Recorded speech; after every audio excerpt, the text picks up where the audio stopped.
जय श्री राम। कौरव पांडव संगर तांडव, कौरव पांडव संगर तांडव द्वापार युग में हुआ अति। कौरव पांडव संगर तांडव द्वापार युग में हुआ अति। गिलचो संग लड़े मराठा, जी जान से पानीपति। कौरव पांडव संगर तांडव द्वापार युग में हुआ अति। गिलचो संग लड़े मराठा, जी जान से पानीपति। नमस्कार, मैं योगेश अनंत खाले सभी सुनने वालों को प्यार भरा नमस्कार। मित्रों, अगर मेरा कंटेंट आपको अच्छा लगता है तो कृपया लाइक शेयर सब्सक्राइब ज़रूर करें और हमें यूट्यूब पे जिंदा रखें। आज से शुरू करते हैं पानीपत की वो विभीषिका की कहानी।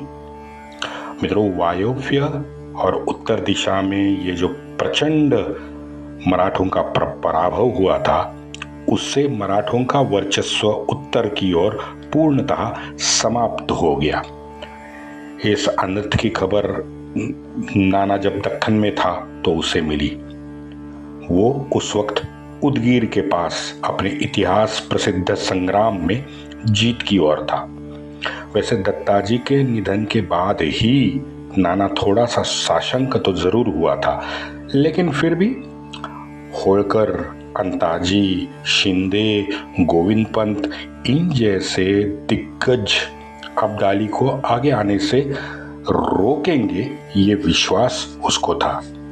मैंने जैसे कहा कि नाना और भाऊ ये दोनों उदगिर की लड़ाई में व्यस्त थे और रघुनाथ राव को उसी साल नवंबर में उत्तर की ओर जाना उसका तय था।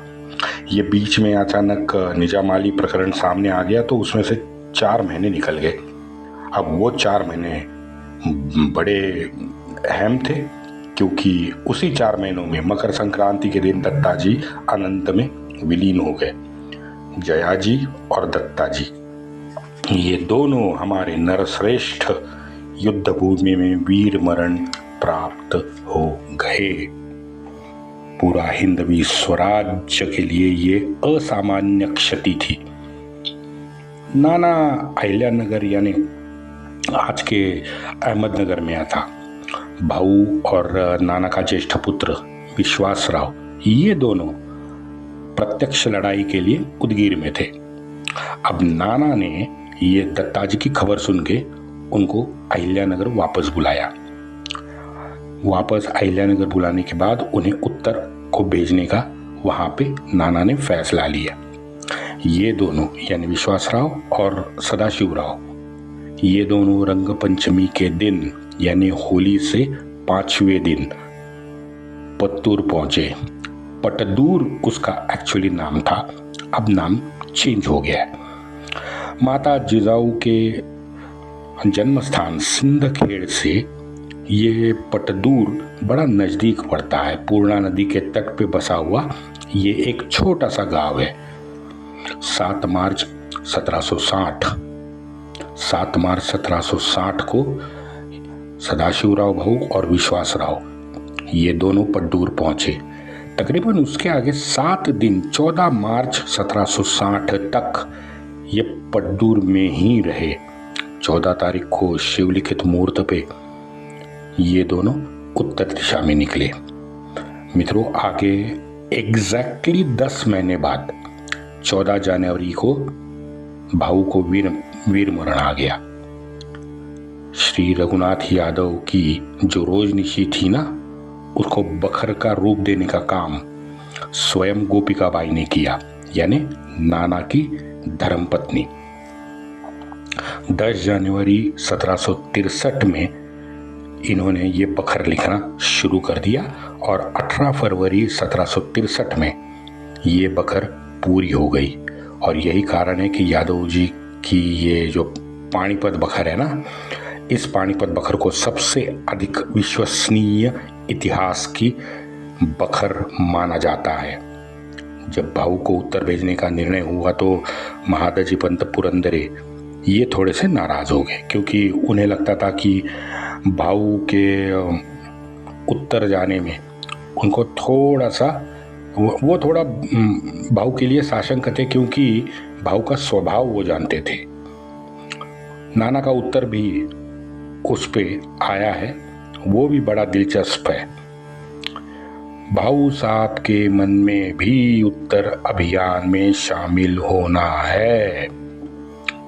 पुरंदरे बोले, श्रीमंत चिमाजी अप्पांनी पराक्रम बहुत केला, त्यांचे हे चिरंजीव भाऊ साहेब। लड़ाई में उन्हीं की तरह, चिमाजी अप्पा की तरह वो भी अतुल्य पराक्रम दिखाए में इसमें कोई शक नहीं। पीछे हटने का उनका सवाल ही पैदा नहीं होता।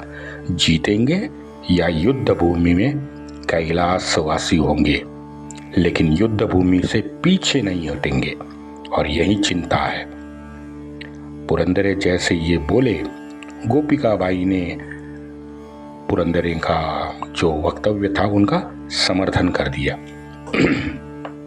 अब यहाँ मित्रों, उन दोनों के साथ यानी विश्वासराव और सदाशिवराव भाऊ के साथ उत्तर के अभियान में नाना फडणवीस भी चला गया। अब नाना फडणवीस जन्मतः बड़ा अशक्त किस्म का बंदा था, लेकिन फिर भी अपनी मातोश्री और धर्मपत्नी के साथ वो भाऊ के साथ था। इसमें भाऊ की भी गलती है, क्योंकि भाऊ का बड़ा प्यारा नाना फडणवीस था, भाऊ को बड़ा स्नेह था उससे। आगे 16 मार्च का बाबूराव खेर का सिंदखेड़ से एक गोविंदराव को बुंदेला को एक पत्र लिखा है। बाबूराव खेर लिखते हैं, श्रीमंत अहमदनगर से पड्डूर पहुंचे। उदगीर में मोगलों को निपटा के भाऊ साहब पड्डूर आ गए। फाल्गुन वद्य पंचमी को इन दोनों ने एक साथ मुलाकात पड्डूर में की। बड़े अभियान में सदाशिवराव भाऊ को जाना था, इसलिए सभी ने यहाँ जम के रंग पंचमी मनाई। मित्रों, महाराष्ट्र में जैसे आप सब जानते हैं कि होली से रंग पंचमी तक पूरे रंगोत्सव का कार्यक्रम मनाया जाता है। भाऊ साहेब पड्डूर से सिंदखेड़ आए। फाल्गुन वद्य 13 को वो यहीं थे, यानी 7 दिन जो हम कह रहे हैं ना, 7 तारीख से 14 तारीख तक, वही ये बाबूराव भी कह रहे हैं। उनके साथ आज 50,000 मावे जा रहे हैं। 25,000 यहाँ सिंदखेड़ में श्रीमंत ने रुकवा दिए हैं। ये 25,000 निजाम बंधु के बंदोबस्त के लिए रुकवाए हैं। निजाम बंधु बड़े षड्यंत्रकारी कपटी हैं। राघोबा ज्येष्ठ मास तक गंगा किनारे रहने वाले हैं। श्रीमंत यहाँ से पुणे जाएंगे। विसाजी पंत बिनी वाले को कर्नाटक रवाना कर दिया है। भाऊ साहब का पुण्य प्रताप थोर है।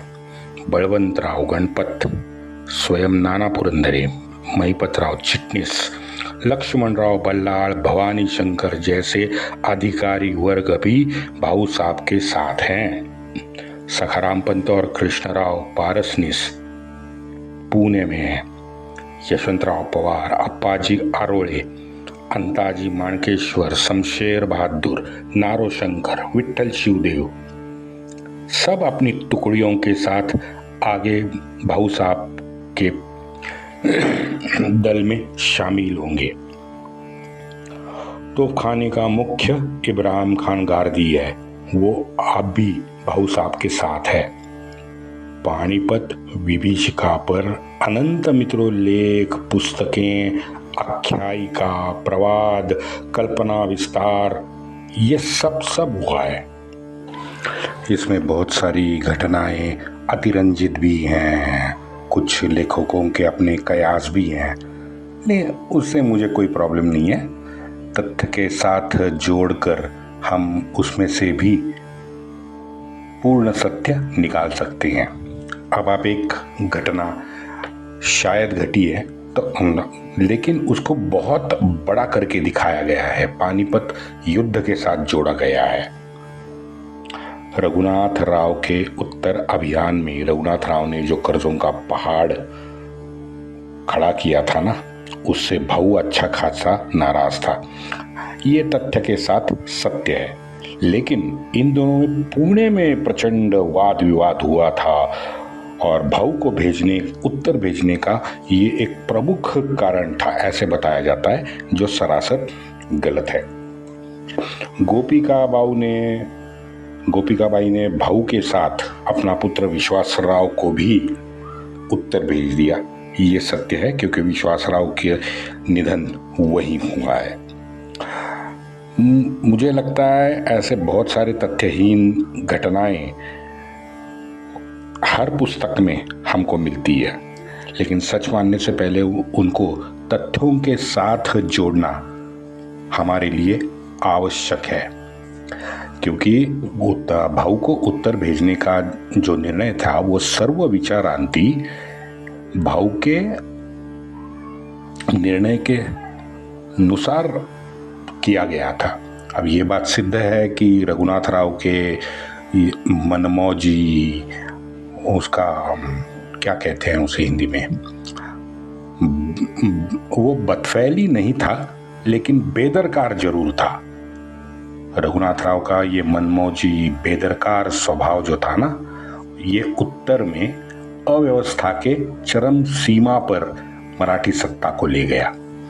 मल्हार राव की अत्यंत कमजोर, मैं तो गुलाम कहूंगा, गुलाम कूटनीति और कमजोर रणनीति भी इसके लिए जिम्मेदार थी, जो अव्यवस्था चरम सीमा पे पहुंच गई उत्तर में।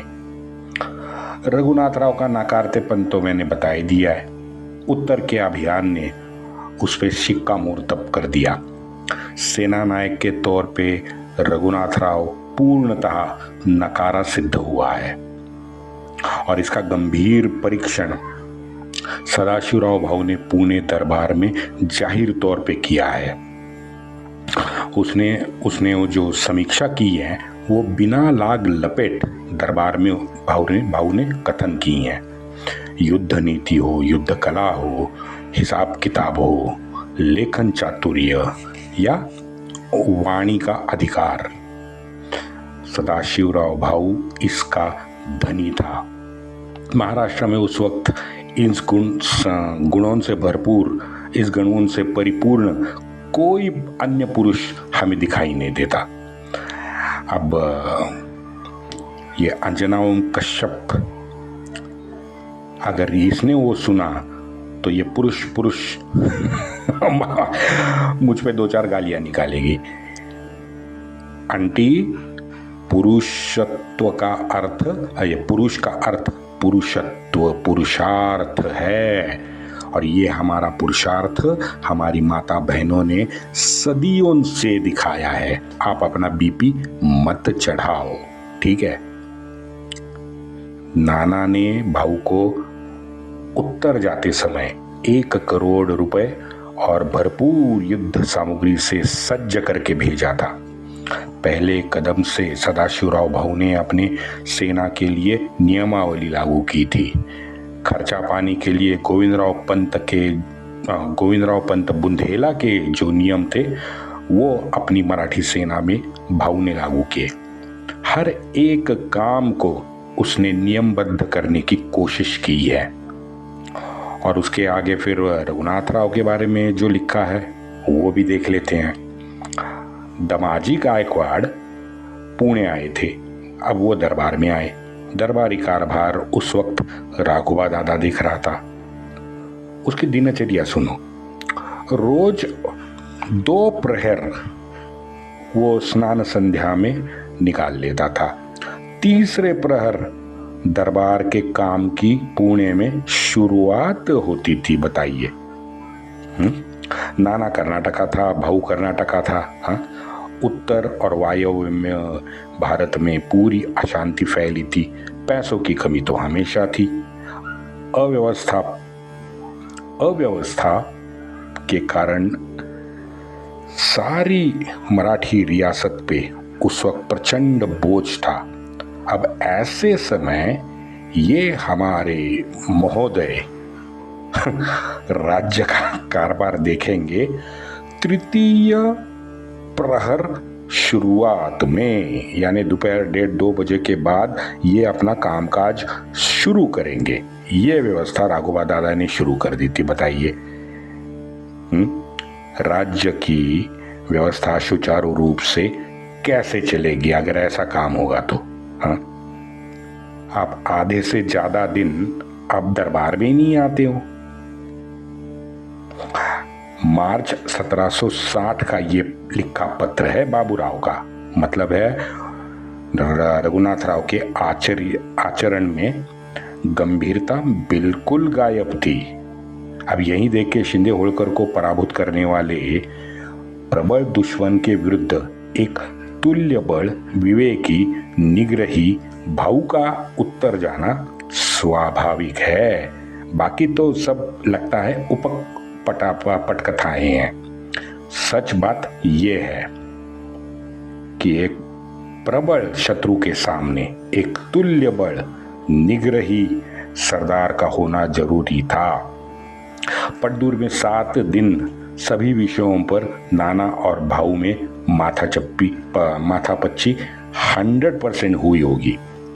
राघोबा दादा पानीपत अभियान में सबसे पीछे खड़ा हमें दिखता है। मेरा तो तर्क यह है कि अब्दाली के पुनः स्वदेश लौटने की राघोबा दादा प्रतीक्षा कर रहा था। और यह भी सत्य है कि ऐसे स्वभाव के कारण भाऊ भी उसे उत्तर अभियान में लेना नहीं चाहता था। ये तो स्पष्ट है।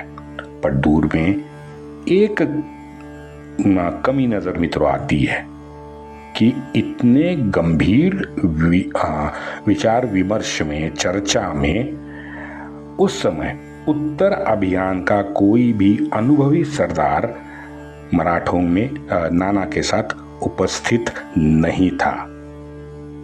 हाँ, पता नहीं क्यों नहीं था। वंदे मातरम।